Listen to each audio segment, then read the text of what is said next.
Let's head back to the voicemail of Truth and Reason. Hey, Dave, Frank from Cleveland. A few things today.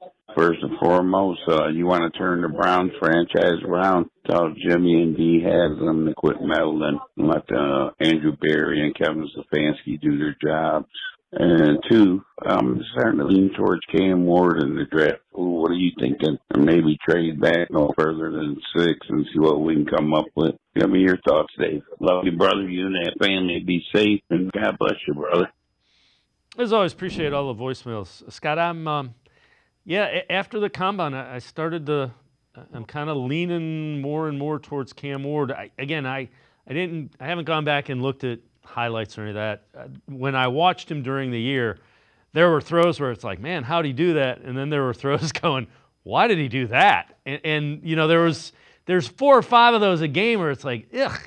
But the more I hear him, the more I think he's got his head on pretty straight.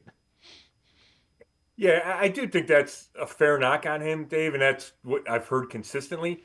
Now, when I watched him, I didn't see a ton of that. I know he had a rough first half against Cal, but then came back and let him out of a hole, and they beat Cal. He kind of put him in the hole, and then he let him out of the hole.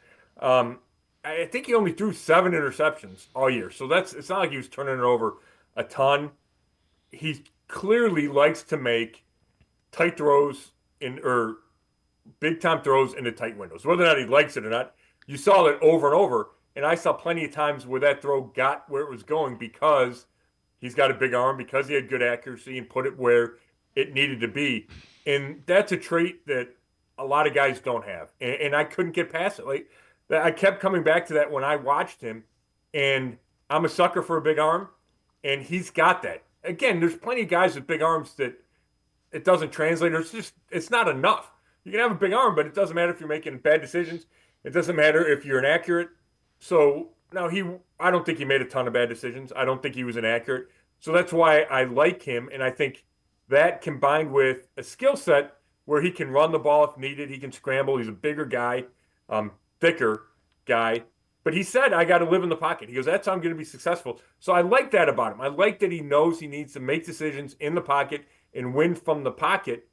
But the arm talent is what separates him. It's just a matter of, is the rest of the package, does it support the arm talent? And the more you talk to people, I think the answer is yes. I think he's a big-time leader, and I think he's a smart quarterback, and you put all that together with a big arm, and that spells good things. Yeah, and as you say that, I'm thinking, what happens is there isn't a throw that he thinks he can't make because of that arm, and that I think that's what gets him into trouble sometimes is the arm talent is.